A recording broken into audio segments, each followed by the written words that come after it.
Okay, well, moving ahead with the classes on the molecular relationship, and we've been talking about the three keys of happiness, and we're on the second key. The first key was communication, and the second key is centered around giving and receiving. And centering within this second key, we are approaching what we call the seven needs. Now, when you think of human needs, you could probably come up with 100 of them if you wanted to detail them, but we're talking about seven really basic ones that's also connected to the seven rays. And the first is the need for union. All of us, none of us really want to be completely alone. It's funny that when a person is completely alone, he doesn't really benefit much from it. For instance, you've all heard these horror stories about these terrible parents locking some kid in a room for like 10 years. And then maybe after 10 years, word gets out and the kid gets released. The interesting part about that, if he's like, say, 6 years old when they do start with imprison the kid, and then he's released like 10 years later, when he's 16, he still has the mentality of a 6-year-old. During that time when he didn't have any company, didn't see any other person, he was just by himself and they just fed him, that's all they did. It's a terrible thing to do to a kid, but there's a number of instances I've read about this. And when they freed such kids, it's like they didn't grow at all in that time when they were completely by themselves. And this goes against a common idea out there that, all I need is me, Well, that's all they had was them. What this illustrates is we really need each other. We need the influence of each other, the interplay with each other, the union with each other. It's like the Course in Miracles says that even God is complete and is not complete unless you are there. Okay. Each one of us are necessary for the completeness of God. And so it's not, well, even in the Bible, it says of Adam, it says that it is not good that man should be alone. Okay. So, and that's one of the things that causes a lot of depression is when people are alone, they don't have any company, they don't have anybody to associate with, they don't have anybody to bounce ideas with, they don't have anybody to give a hug to. It's disturbing for people to be in that situation, and they want to be able to enjoy the company of others. And so other people are important, and we have this strong need for union, to find somebody that has things in common with us that we can merge with. And eventually, many people wind up getting married, and they get married because they find people that they say there's 7 rays altogether, and if they have a number of the rays in harmony with each other, then they will feel a sense that they can unite. But what's funny about romantic relationships is when they begin, the two always have this strong desire for union that's just overwhelming. They can't be in each other's aura enough, and they really want to merge. But then when they start looking on the personality, then oftentimes they wind up divorcing. And then there's no more happiness they can think of than just not being away from each other at that point, once they focus too much on the personality, or they betray each other or whatever. But but no matter what happened, even though all of us have probably been through relationships that have been rocky or failed or something, but then that doesn't discourage us, and we go on to other relationships, other romantic relationships, other friendships. We connect with family, uh, work, and all kinds of associations. But there's always that desire for union. So one can meet the need of union. One of the most important things is communication. We talked about communication, how important it was, and communication is essential to produce a true union. And so and people are hesitant to communicate with complete honesty, and in a way so that they may be somewhat vulnerable. So, but if two people are willing to communicate fully, that gives them a greater opportunity for union. Now, one of the things we can look toward for union is, say, we know there's one place we all know about where there is one life composed of many smaller lives. Where do we find that one life composed of many smaller lives? What do you suppose I'm talking about? Let's have somebody put forward a guess. Well, the one life could possibly be uh, that connection with the universal oversoul. So the oversoul is the,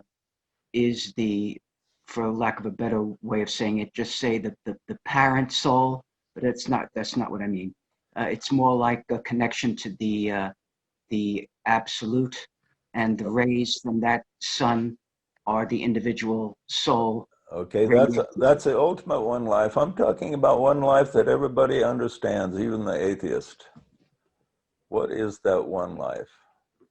It's composed of many smaller lives. Human body. Our Right, own the body. human body. There you go. Okay, how many cells do we have? I think Curtis knows the answer to that. How many cells in the human body, Curtis?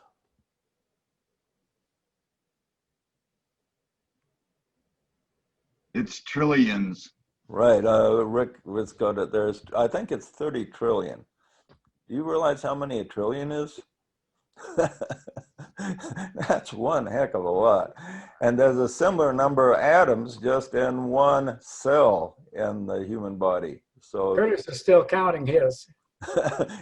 Curtis is just up to 20 trillion now. He's just Up to counting them. 60 trillion cells in the human body. Is it 60? I thought it was 30. 60. Well, maybe That's just half the body. Yeah, once you get to a trillion, it's kind of hard to get to that second trillion when you're counting them all. I haven't made my first million yet. So in your body, you have all these trillions of cells. And then we have the various organs in our bodies, which are a life to themselves. Your liver is a life to itself, your kidneys are, your heart, your brain, they're all a composite life composed of billions of smaller cells making a greater life. And then we have our energy centers. They are lives in the etheric body that's not even physical, but affect the physical. And the hairs of our head, each hair is a life unto itself. So we have all these little lives in our body, and they have all unified, and they all work together in a way that humanity hasn't been able to achieve yet. And this is part of the molecular relationship, is to be able to achieve on the human scale what the lower lives have already achieved. And the great part of it is when humanity achieves some of the things that the lower lives have achieved, we will be able to manifest even greater things than have ever manifested before. And that's the great part about it. The lesser lives are more unified and show us what unification can do. but we will take that to the next step.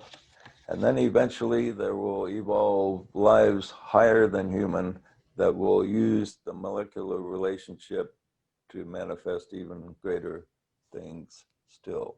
One of the things I've come up with in contemplation recently is that there's no like first it starts with all the brain cells, and then it produces torso cells, and then it produces leg cells and arm cells. Is the whole thing takes place at the same time, and you can take that to a different scale. The entire universe was created by an eternal being. That means everything that's connected has always been connected. There never was an unconnected point. Yeah, right. Good point. And so union is a motivating force behind the whole universe, really. We all are seeking to go back to our source. The source expanded and created everything there is, and now we seek to go back to the source. And that urge to go back to the source is the urge for union that is in each person. And that's exemplified even in the atheist. The atheist wants to be close to somebody. He has this urge to be close to somebody. No matter how spiritual or unspiritual the person is, that need for union is there. That need for closeness, for intimacy is there. And that's why we're all at this meeting, for instance. We like being together, sharing our life energies, our thoughts, and attaining greater union as a group. It's why every group is manifested to some degree. So union sought on many levels, and from friends, states, nations, and the universe itself. And the need for union is the inner motivating purpose behind all the other 6 needs that we will discuss. Okay, love, for instance, is need number 2, and love is only manifest when we move toward union. There has to be more than one of something for love to even manifest, and that more than one of something has to be moving toward the oneness, and that moving toward the oneness is love. We can only appreciate union, number 3, after we have gone through experiences. Experiences need number 3, new experience. And creativity need number 4. Creative expression brings us closer to those who appreciate it. So creativity brings union. Here's somebody singing a beautiful song or playing a beautiful musical instrument. You feel like drawn to them because they are being creative in a way that pulls you toward them. So creativity is an impulse to union. Knowledge is the 5th, makes us aware of the interrelation of all things. So Rick and Anthony were talking about how the one great life is in this universe. So they were talking about things that they had knowledge of that makes them more aware of union. 6, emotional fulfillment comes as we take steps toward union. And so when you take a step toward union, your emotional or your solar plexus energy is stimulated because it makes you just feel good, or you feel right. And the 7th is order. Order causes to see how all things work together in a grand united purpose. When you study the human body, for instance, and again, even a hardcore atheist, when he studies the human body, is amazed by the order in the body, how that order produces a union. It's amazing how much spiritual knowledge is available to the hardcore unbeliever, the hardcore physical scientist, but they don't see the spiritual essence behind these things. And that's one thing that sets the seekers apart, like the people that are here, is we sense that there is more than just a physical mechanism going on, but there's a spiritual essence behind all things that's pulling the many into the one. Okay, any comments on that before we move to the next one? Okay, the first human need then associated with the first ray is the need for union, and synthesis is a big part of that. The second human need, basic need, is the need for love. This is probably the most frequently acknowledged need for mankind, and nearly everyone appreciates this to some degree. But the big question a lot of people have is, what is love? Because a lot of people, you hear a lot of people say that love can't really be defined. But if something exists, it can be defined.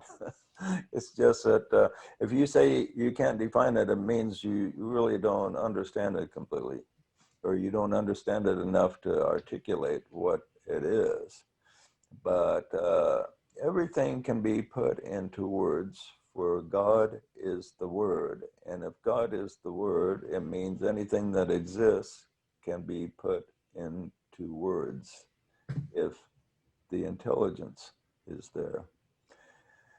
Okay, let's pick on somebody here. Joshua, what do you think? How would you define love?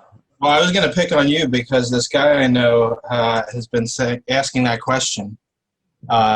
So I was going to ask what your definition of it was. Oh, okay. Well, let's hear yours first. Well, I'd probably just echo what you've said previously. So love is basically attraction. And so you see it manifest on different levels versus like emotional desire or wanting to be close to somebody or caring about somebody's feelings. There's some inner level of attraction or outer level of attraction, like gravity. Yeah, love is one of the two main forces in the universe. You have the one main force is radiation, where the one radiated into the many, okay? And then after we get out there and find we're away from our source and we are not, that we kind of have a vacuum or emptiness within us, then we start looking to go back to our source, and that which pulls us the many back to the one is love. Okay, so Well, could you say that love is the bonding force that holds us together, joins us together, and light is the energy that moves us forward? yeah, moves us forward and apart and separate, and then love takes us back together. And the interplay of light and love produces a stable universe and a stable system. The interplay of light and love creates your body in such a way that it holds together and functions and in a way that is marvelous to contemplate. But okay, good points.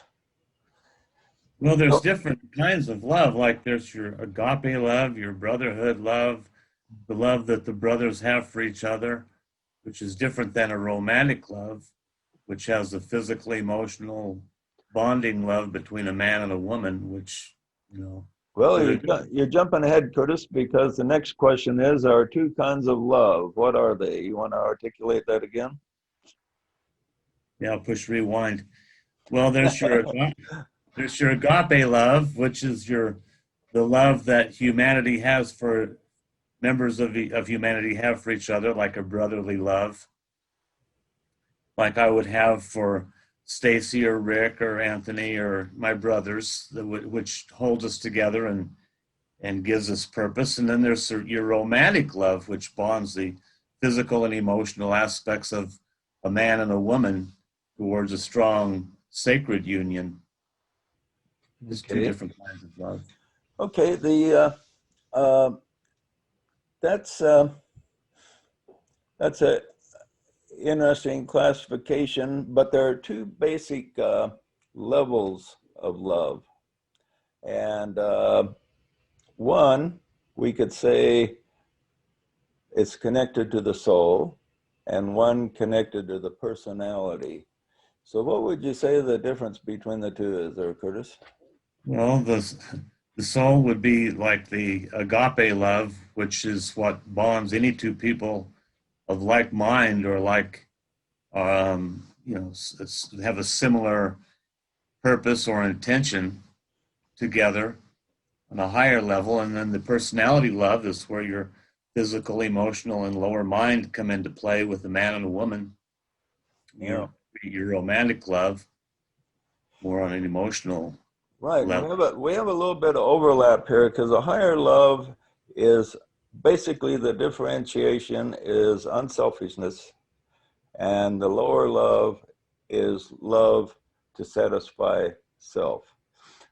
For instance, say you love ice cream, okay? That's to satisfy your lower self. You desire the ice cream, you say, boy, I love ice cream. Okay, well, that doesn't have anything to do with the soul, with the higher love, with service. That has to do with satisfying self. Now, there's nothing wrong with letting that love manifest to a degree so you can keep yourself in balance. But then there's a higher love that is dedicated towards service. So in the higher love in a relationship, you are focused on what can I do to make my partner's life happy. Now, in the lower love, you think, what can my partner do to make me happy? So they look for a partner that just makes them happy rather than somebody you can make happy. Now, here's a question some might ask. They may think, well, if I spend all my time making others happy, then I'm neglecting myself. That could be true to an extreme, but what happens when you make someone else happy? Is they will be stimulated and they will turn around and seek to make you happy. They want to make you happy. Right. Now, if you're just in for self, you say, I'm having my partner and his or her job is to make me happy, then that partner won't feel much desire to make you happy because all your focus is on yourself. You want a new car based on what you want, the heck with what they want. You want them to cook you nice meals and you don't do anything back. And then that other person, their desire to make you happy goes way down. So you wind up not being happy by seeking just totally to make yourself happy. But when you seek to that higher love that serves the other person, and then you serve them without any thought of self, that person senses this and they will have a feeling, they'll think, well, boy, my partner really did this for me. That's really nice. So what can I do for them? So this, it comes back. If the person realizes this principle, then he can be more motivated to make the other person happy in a relationship, whether it be an individual, a group, a business. Even like if you're going to work every day, they say the best way to get a promotion is to make your boss feel like you're doing everything you can to make his job easier. Okay. They say if you do that, then the chances of moving up in the company will greatly increase because your boss then thinks, well, what can I do for him? He's really helping me out. Make yourself indispensable. Right, right. JJ, what about people that don't reciprocate that or that principle doesn't work on? Well, if normally people will reciprocate it if you apply it, but there are some people that do not reciprocate very much, even if you do everything you can to help them. In that case, just move on to somebody else who will appreciate you. but you can only spend so much time. And then what will happen to that person if he goes through life where he doesn't seem to get anything back? Well, sooner or later, he'll start thinking, oh, what am I doing wrong? And it may take him a couple lifetimes to reach that point, but in a relationship where the vacuum increases, the person feels like he's not getting the reciprocation he wants and needs. It's because he's not giving what he needs to give in relationships. Because if a person has, say, a dozen different relationships and he's not getting anything from any of them, well, that signals us there's something wrong with him. He or she is not giving the way that he should, because most people, the majority of people, if you give to them, will think, well, what can I do in return? It's like if you give a birthday present to a friend and he really likes it. What's he going to think when your birthday comes around? He's going to think, well, he gave me a nice present, I should give him a nice present. So what can I give him that he or she will really like? And so this principle of reciprocation applies. And if there's a vacuum, it will only be temporary, because pretty soon the person that isn't reciprocating will experience depression and unhappiness to the extent that he will eventually say, what am I doing wrong? And he will start looking and examining himself. I remember back in high school, I was didn't get the reciprocation I wanted to. And so I started reading a bunch of books like How to Win Friends and Influence People and that type of book. And that helped me out quite a bit to give me some ideas as to how to better interplay with people and interact. And so eventually you reach that point. Well, what can I do to improve my situation? And what a lot of people do, instead of asking that question, is they will ask, how come Bill and Ted and Bonnie are not reciprocating? Or how come they're not nicer to me? What's their problem? When the real question should be, what is my problem? But okay, any comments or questions on that before we move ahead there? Yeah, JJ, I think it comes back to you, or at least it comes back to me in forms other than just a physical reciprocation. Whenever I do something for someone or give someone something that's unsolicited, I always feel a lift myself. Yeah, I feel wonderful. And the odd thing is, I guess maybe it isn't so odd, but the less that they're able to reciprocate, the better I feel.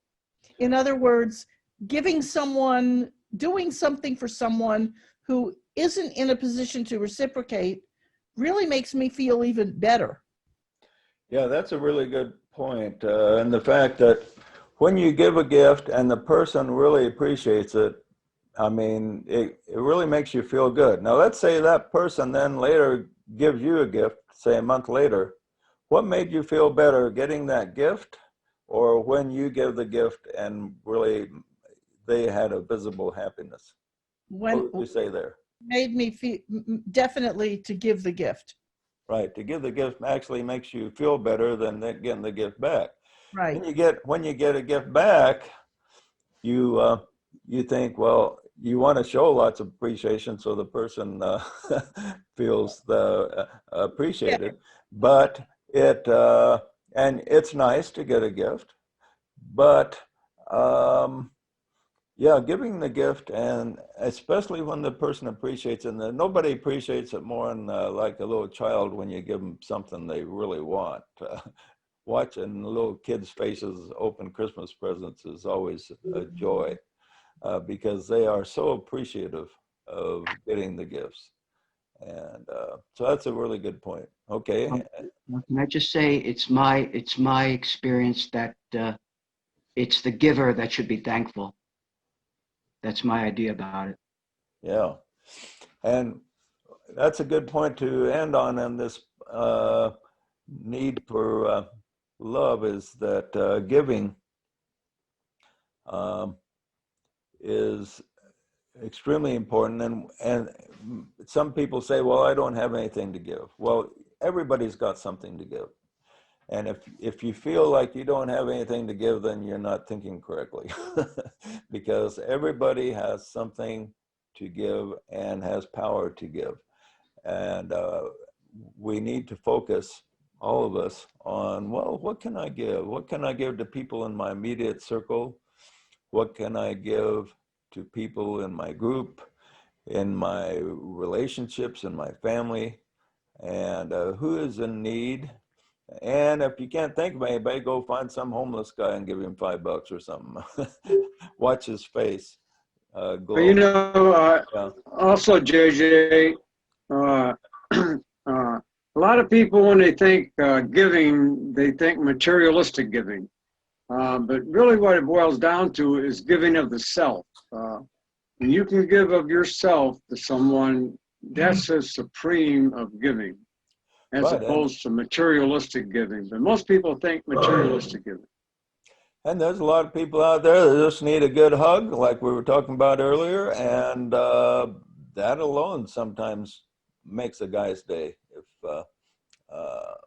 And sometimes even in the workplace, sometimes in the right time, in the right place, maybe somebody you're even working with that you don't have any close relationship, you might sense that they just need a big hug.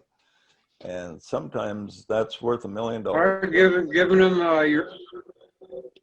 giving them your full attention when they're trying to, if they're speaking to you, or giving them sympathy, or you know, giving of yourself, as opposed to materialistic. Right. There's a lot of ways you can give, and we all have something to give. Right. And giving some praise is really good too, because there's a lot of people that feel underappreciated. So look at your people you're close to. Ask yourself what I can say that will make their day. What kind of praise can I give this person? Reminds me a story. This guy had his 50th wedding anniversary, and he was happily married.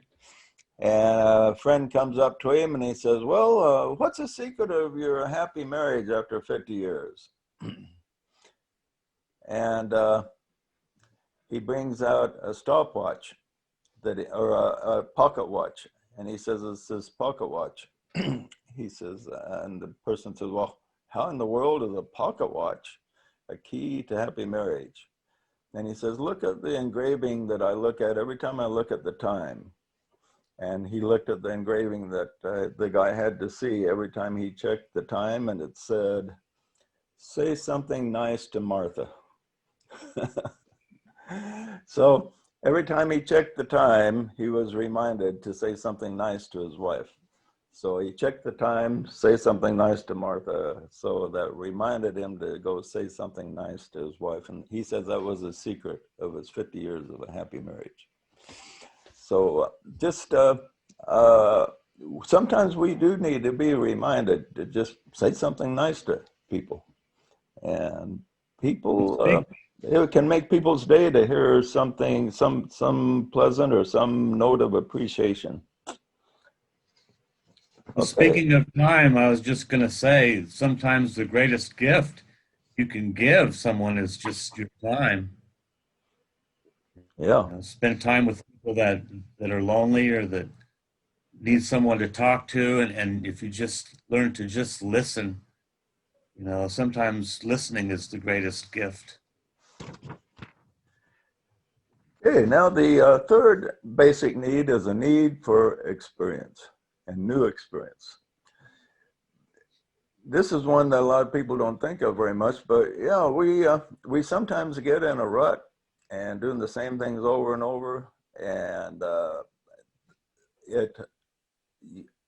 then maybe you hear maybe some band is coming into play, or some singer you like, or new movie, or something new to learn. And if you participate in something new, it just charges you up. And so we have this need for experience. The need for experience is so strong that you can't get away with it. Just even when you go to sleep at night, do you still have experiences even in your sleep? You dream, right? And in your dreams, you still have experiences. We are the experience of the soul. The soul is the experience of God. Our dreams are the experience of our partial self that's still there in our body when we're sleeping. We crave experience. And so bringing in new experiences is interesting. That's one thing the molecular relationship will eventually do. It'll take us to new levels of experience. And this will bring new levels of enjoyment, of joy, of stimulation. And even the master says in the scriptures, behold, I make all things new. And then in the book of Revelations, they sang the new song, the song of the 144,000. And so the even God, even the Christ, I make all things new. And it's interesting, one time we had a meditation many years ago when I first met Artie, and a person in the meditation, we meditated on the future. We went to the far future in our meditation. And one guy brought back something that he heard from the far future, where in a future where he said that everybody had established stability and happiness. And he says the main mantra there was, our goal is to fulfill each other's dreams. And so I thought that was really sweet. Our goal is to fulfill each other's dreams. And he says that was a keynote that people in the far future had, where they had established peace on earth, goodwill to humankind. Our goal is to fulfill each other's dreams. That's Hey. good. Yeah, when you think of that, instead of thinking of your partner or your friends, they need to help me fulfill my dreams. Well, seek to help them to fulfill their dreams, and then it will come back to you, and people will come out of the woodwork to help you fulfill your dreams. Okay, any comment on that need for experience before we move on? That's the reason we take incarnation. We come into incarnation to have experience, and by experience, we grow. Yeah. And yeah, what kind of life is there without experience? Let's suppose you were just one with God and there was no experience to be had. Do you think pretty soon you'd think, well, man, I want to have some type of experience going on here? Be pretty darn bored. So in the creation of things, we have creation where there's moving into experience, and then after we become satisfied, kind of like we go to a movie. Boy, we went through that movie, it was an emotional roller coaster, and we're not really ready for another movie yet, because boy, that was such a roller coaster that that satisfies me for a little while. And so you go back and you withdraw from that experience. And so we withdraw from the experience and we go to Pralaya, where we just soak in the experiences that we have and the learning from it and the union that it eventually produced. Okay, the next one, number 4, related to the fourth ray, is the need for creative expression. And this varies with people. Some people are very creative, some people aren't, but even the ones that are not creative really appreciate others that are.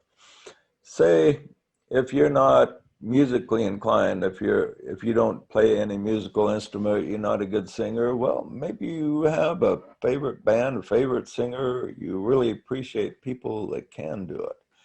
So whether or not you are talented or not in creative endeavors, you are either talented or you appreciate a talent. And then when you appreciate a talent long enough, and then it may be lifetimes even, what do you eventually do? Develop a new talent. Right, you decide to develop that talent yourself. Let's say if you really appreciate people that can sing, but you can't sing very good yourself, or you appreciate a piano player, but you can't play yourself. After you and have so much appreciation for such a long period of time, pretty soon you start thinking, well, I want to do this too. I don't know how many writers, I've always been interested in writing, but I've read a lot of famous writers, how they got their start in writing. And they would say, well, how I got my start is I read book after book after book. And after a while, I thought, I can write a book as good as these guys, so I'm going to write one myself. And turned out they were as good as those guys. So after you absorb somebody else's talent, then eventually you have the need to express yourself in some way. Now, all of us have the need to express ourselves creatively in some way. Many of us do that in our jobs at work, whether we have all kinds of different careers that we have here. Mindy, you're a nurse? Is your background being a nurse? Was it? It is, yes. Yeah, so that takes a talent to be a good nurse. I remember when I was in the hospital, there were nurses I thought I really appreciated, and then others I didn't appreciate quite so much. But some of them could give you a shot and it wouldn't even hurt, and others, they didn't seem to be very careful about how they gave and so on. But people don't really look at, say, a typical career as being a creative expression or a talent. But what do you think about that? Do you think in the medical career it does require talent, doesn't it? There's You know, a I lot think involved there's a in lot that. of caring too, a lot of basic caring. I mean, if you basically care, that's the type of person you are. That's your industry to be in. Yeah, If you right. have compassion. Okay, let's have Mindy comment on that. Well, I spent the last 20 years or so working in hospice nursing. So when you say creativity, a lot of it was getting people to be able to accept things and discuss things and be comfortable with things. Oh, Usually- yeah. Whatever endeavor you're in, like people say, well, they maybe look at nursing and think it's just something you learn and you do, and there's no creativity. But yeah, dealing with you have to deal with people's feelings and be able to communicate things in a way that is comforting. And so that's a good point. Who else has an interesting career here? Let me see. What do you do for a living, Solomon? I'm into water treatment. What water treatment? Yes. Oh, really? That's an unusual one.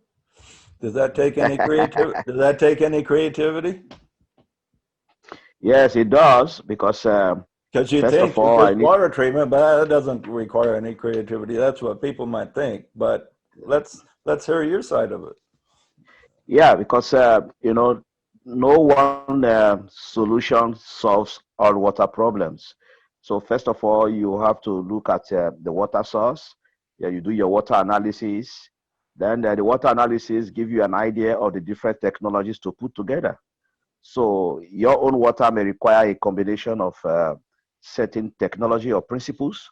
while some other person's water will require another combination of principles.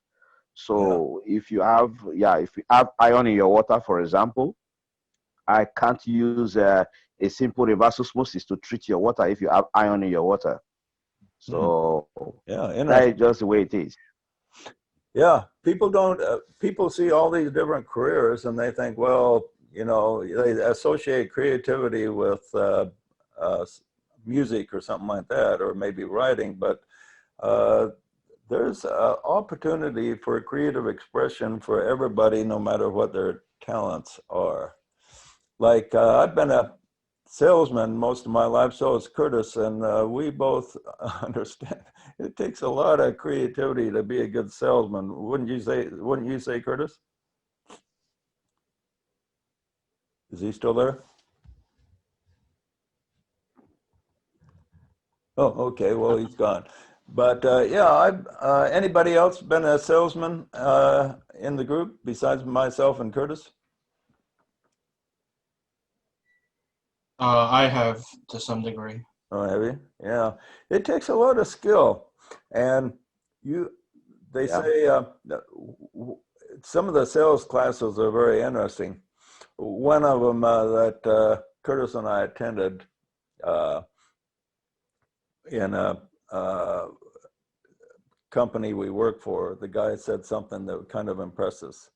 He says, now remember this, when you go to make the sales call, he says, they have your money.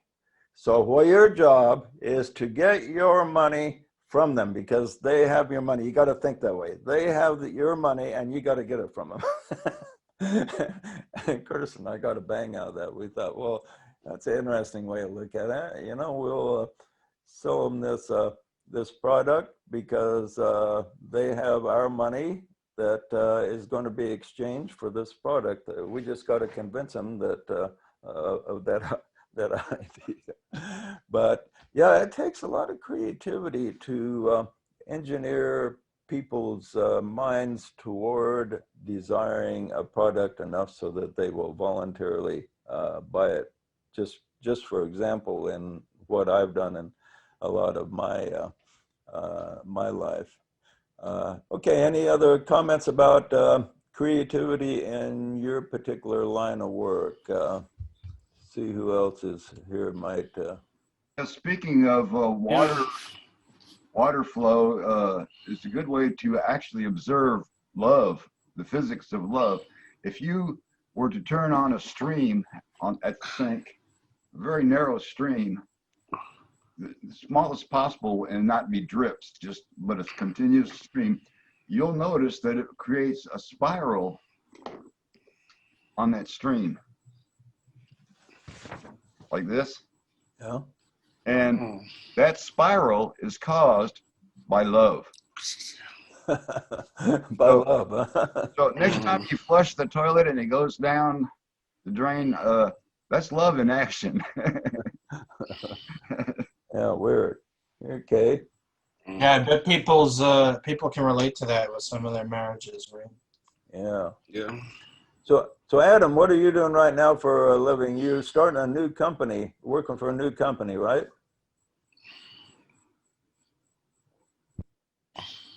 Yeah, we have a data center. Is that taking some creativity to get that company going? There's a lot of, there's a lot that goes into the design and the product and how we sell it to differentiate ourselves from the rest of the market. So we've done it before. We did a company that was sold a few years ago. So this is pretty much the same group, and doing it again, but kind of bigger and a much more dynamic product this time. Well, good.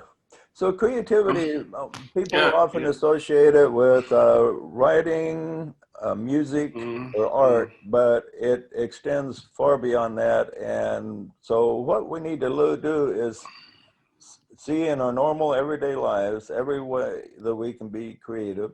Even cooking a meal requires creativity to make it kind of a little different each day, maybe come up with some new recipes. That's a creative endeavor. And we all have to eat, so we can all be creative in that way. So think of ways we can be creative, and we'll have to end it for there, and we'll go on to the final 3 needs next week. Any comments or questions before we sign off? Yeah, I'll just go to mention that there's hardly any area where creativity is not involved these days, because even it fundamentally boils down to developing and maintaining relationships among various species, whether you are making a product or you are delivering a service or you are just trying to get along with people. So long as there is a need for developing and maintaining relationships, I think creativity is involved in what you try to do. And like Mindy, you're in the medical profession, right? Yeah.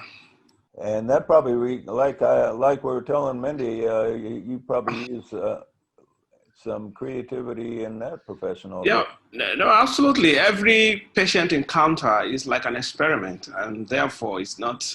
You cannot just say that one kind of one suit fits all. I mean, I think that is part of the problem we are having with COVID and every other thing, where we know there are basic principles of healing and therapy, whether it's drug and all that, but patient response, patient reactions, the environment, the context, the food they eat, their constitution, all those things are put into play. Therefore, every encounter is an experiment. So there's a kind of sort of creative endeavor. So you have to sit back and say, why is this person before me having this problem? And the person can go back. And if you want to add, like I always tell Solomon, if you want to add some bit of esotericism, then you want to think about the person's, constitution in previous lives, and all those things are involved, and also some level of karmic distance. So creativity is involved in everything anybody does. Right, right. Absolutely. And I was thinking, you kind of made me think of Jan and Eva here. They came to the last gathering, and they put together a system of lights that they stimulated us with to promote healing. Are you doing any more with that, Jan? That light system that you have? Yeah, quite a lot. I mean, we try to, after that talk with Arit, and I tried to look for happy lights and all that. Yeah. It's difficult to find there, but there is a level of combination of light. I have one right now. Oh, you're doing light things too. Yeah, I was talking to Jan, absolutely. But I didn't realize you were doing that too. Yes, I do.